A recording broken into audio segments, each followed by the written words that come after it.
السلام عليكم ورحمة الله وبركاته. أصحاب قيمها لميل كستو كسوغنتين أصحابي وحان ليهي سو دوادا وولاشين على سعبتي أو مانتا تقسينا إلى لو وداغان ربا أصحابي أصحابي وحان جعلاي مانتين قسين إنان إلى لو وداغان ربا قصة دعداي أو كدعداي ودامها يوروب أو كدعداي ويل صوماليات قصة ويل صوماليات أو يوروب جوغو أي كدعداي wiilkaasoo magaciisana la yiraahdo maxamed deeq wiilka magaciisa waxa la yiraahdaa maxamed deeq baa la yiraahdaa yurub buu joogaa qisadana ku dhacday marka qisada say ugu dhacdaan raba asxaabay inaan nala maanta dadka la wadaago share gareeyo oo dadka kalena gaarsiiya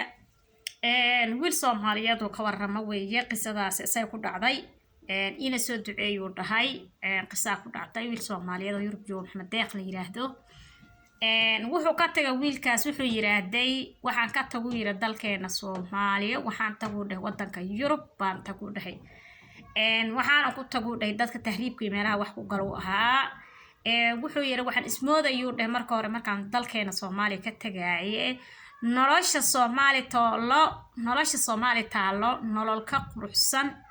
in aan Yurub ugu tagayo ayaan maleeynaa buu yiri laakiin way noqon way soo dhahay noloshii Soomaaliya aan maleynaa u horta tii Yurub inay ka fiican tahay tii Yurub markaan tagana wuxuu dhahay tii Soomaaliya waa wuxuu yiri hadana aan ogaado dhahay inay ka fiican tahay laakiin wuxuu yiraahday markaan arko dhahay noloshii inay ugu adkaatay aan fahmi waayay aan ku jaawareeray meel aan wax ka qabtaan garan waay yaan waxaan dhaho yiri bal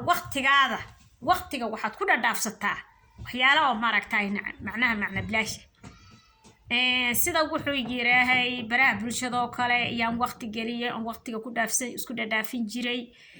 haday noqon lahayd Facebook YouTube Snapchat TikTok WhatsApp meel kasta YouTube wax kasta wuxuu waqtiga ku dhaafin jiray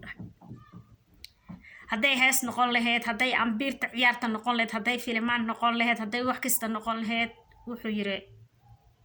waxaan ku dhaafiyay yiri waqtigaygan ku lumiyo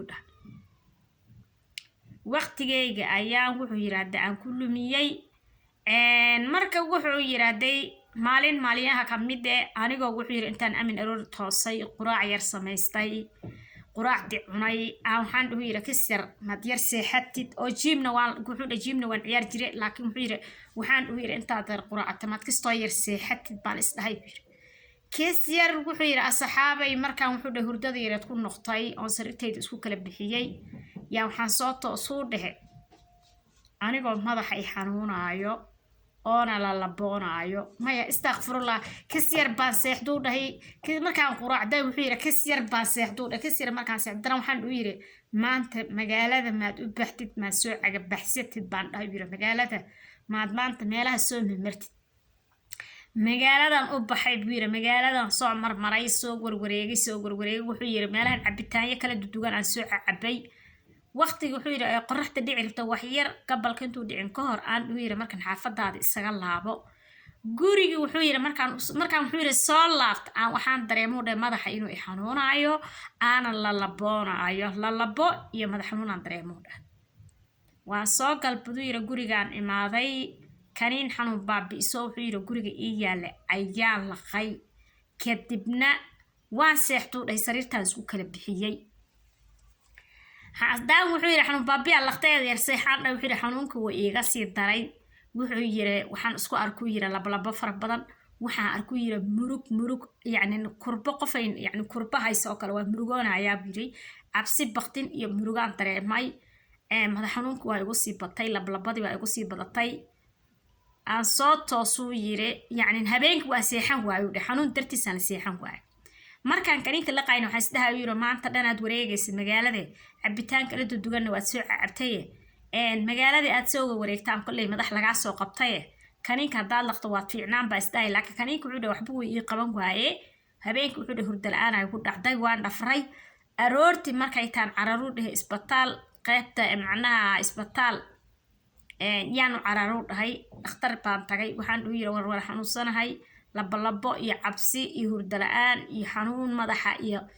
si kastaan dareemaya hadda wuxuu yiri hataa wuxuu yiri wadnaha too i garaacmanahay yaxaan dhuu yiri halay baaro waxba ma qabtidaa la dhuu yiri waa lay baaray waxba ma qabtidaa la dhuu yiri anigoo xanuunkayga qabo oo xanuun baabiye la soo siyaa guriga ku soo laabtuu dhahay way soo celiyeen guriga ay keeneen waxba ma qabtid ruux la dhahay oo wuxuu yiri ana xanuun weyn aan dareemahay wuxuu yiri cabsi waa isi dheer u dhahay hurdaraala isi dheer u dhahay laba ii dheer u dhahay wadna ay garaxman ay isi dheer u dhahay yaan guriga imaado dhahay hurda ma iga soo dagayso xanuun waa kan waxba ma qabtid bay dhahay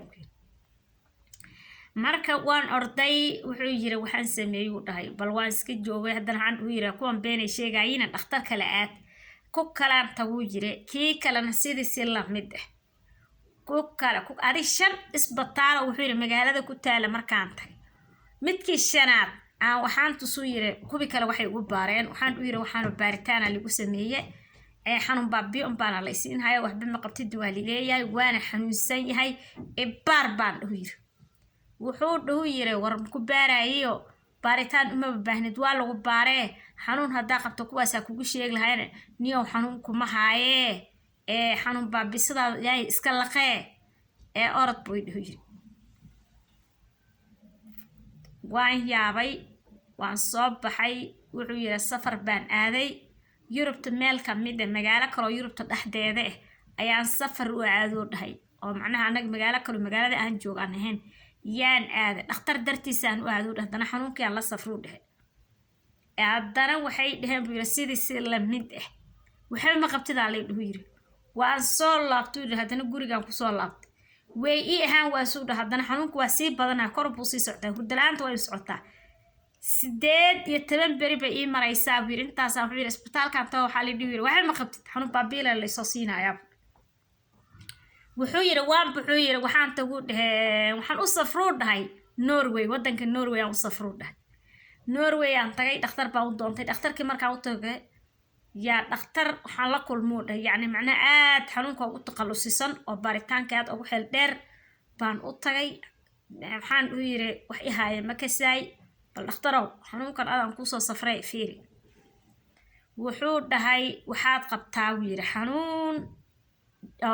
cabsi iyo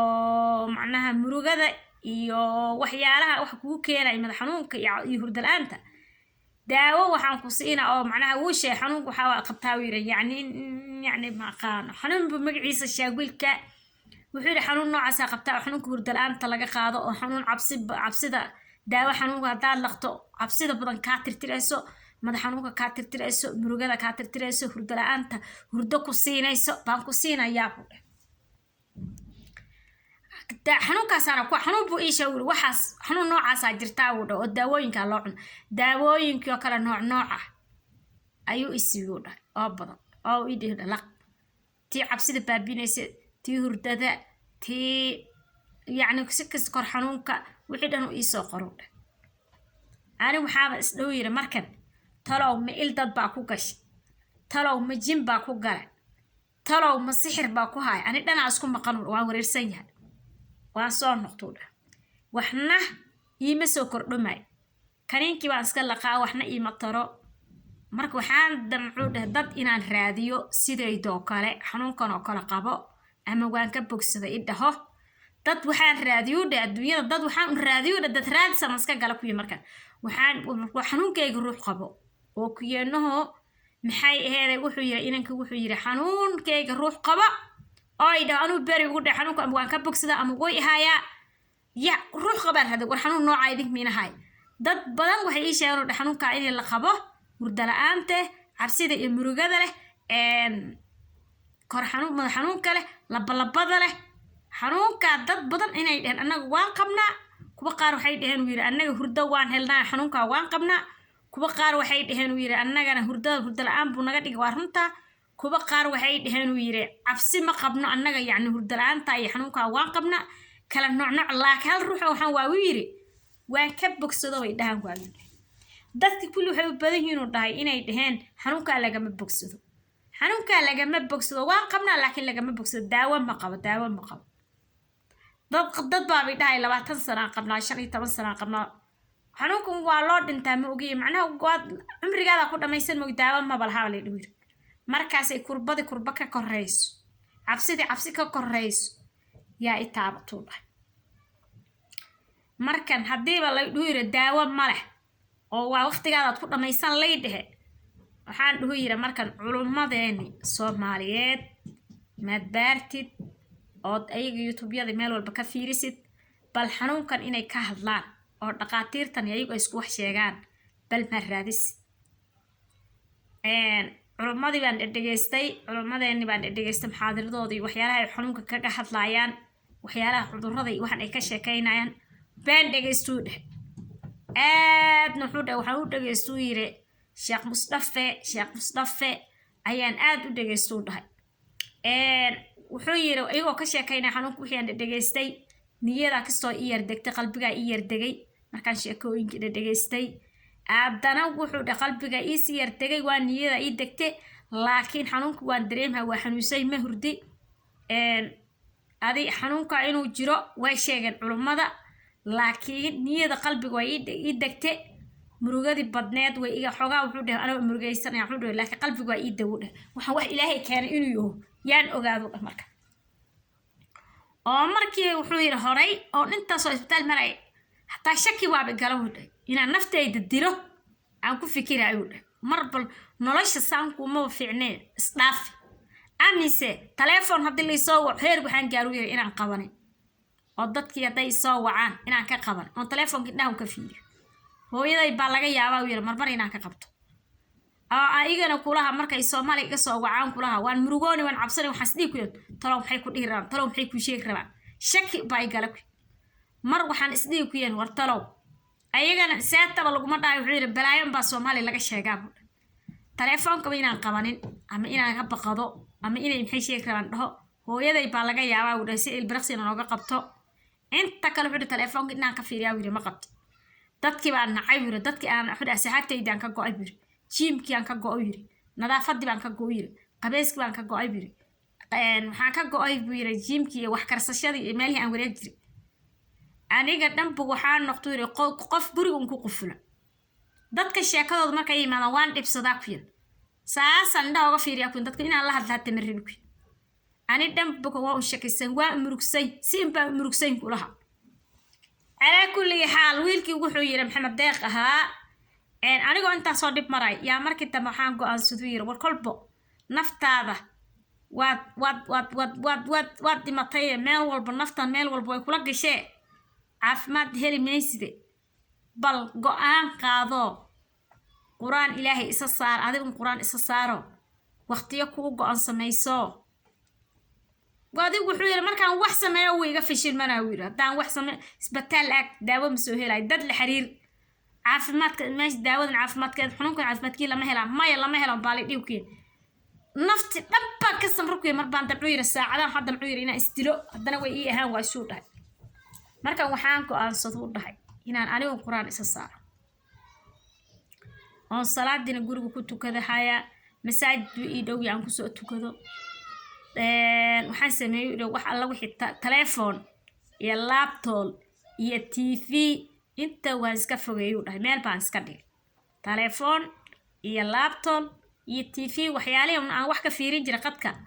waan iska fogeeyo dhahay wuxuu yiri bas marna masaajidkaan ku soo tukan marna wuxuu guriga laakiin salaad bal wuxuu yiri waqtigeeda ayaan tukaday salaad walba wuxuu yiri waqtigeeda ayaan tukaday haddana wuxuu yiri adkaar anoo weyse qabaan sariirtayda seexda oo adkaar akhristay anigoo maxay aheeday yacnin adkaar qabo ilaahay barinaayo salaad walba saqtiga dhexe markaan salaad ilaahay tukado wuxuu yiri hadday ilaahay u barinaayo aniga ilaahay kirax isku tufo korka marsado duceysto quraan akhristo ayad kursi akhristo البقرة سورة البقرة إلا بلاب إلا دماد أنا اسكتوا فوق وحو يرى قلبك يردقي قلبك أيا يدقي إن ير بارو كلا فرفرطي قلبك ويدقي نفتي دوا حس الشيء وحان قوان صدو يرى قوان أنكو قاري قوان وحان كو قارو رهاي إنان قرانك إلهينا أخرسته عباديسته إلهي بريوه إلهي تلا سارته نفتيدان لا هدلوده la hadlay anaa si gooni iskula hadlay marka wuxuu yiri hadda qalbiga waa ii dagay caafimaadna waxaan rabaa inuu ilaahay ii siyaadiyo quraanka aan baranayana wuxuu yiri inuu ilaahay i fahansiiyo ummadda islaamka la iigu sheego ilaahayna hala ii soo baryo inuu quraanka ilaahay i fahansiiyo caafimaadna ilaahay i siiyo quraanka ilaahay wax ka fiican inuu jirin baan ogaaday wax kasta oo meel walba weydinay dad iyo macna dhakhtar iyo wax walba ku wareeganay quraanka xaqiis inuu wax ka fiican uusan jirin ayaan ogaaday asxaabay marka asxaabtayda Soomaaliyeed meel kasta ay ku sugan yihiin wiilkaas la yiraahdo Maxamed Deeq Yurub ku nool Soomaaliyay wuxuu inaga soo codsaday in aad soo duceysaan ilaahay u soo baridaan inuu ilaahay caafimaadkiisa siiyo inuu ilaahay u fududeeyo quraanka uu akhrisanayo oo ilaahay fahansiiyo wax walba oo maxay ahaday quraanka ilaahayna wax ka fiican inuusan jirin ilaahay subxaanahu wa ta'aala oo la bariyo wax ka fiican inuusan jirin waan ogaado dhahay marka inanka Soomaaliyeed ee Yurub imtixaanka nooca ilaahay ku dhaxs imtixaanka nooca ay qabsaday ilaahay ha loo soo bariyo maxay ahaday wax kastana adduunyadan inaan wuxuu yiraahdo wiilka naf walbo waxay ayada sam ilaahay qof uu macnaha qof isdulmiyo buu ilaahay macnaha uu ilaahay qof wax isku sameeyo asaga qofkii qalad sameeyo buu ilaahay wuxuu yiri abaalkeeda tusaaye wuxuu yiri wax walba waan ogaad hadda ilaahay la ii soo bariyo wiilka saasuu dhahay Soomaaliyay sharkareeya ilaahay u soo bariyo wiilka Maxamed Deeq Yurub joogay xanuunsan hadda xanuunku waa xudeen yar ilaahay iga dajinhay qalbigayga iyo niyadayda way ii degtay quraankaygana waan akhristaa wuxuu yiri ilaahay baaran tala saartay ii soo duceeyo dhahay asxaabay saasaad ogaanaysaan sida baad ogaanaysaan waana ka baxaya beejka intaan mar kale ku kulmi doono sida iyo nabadgelyo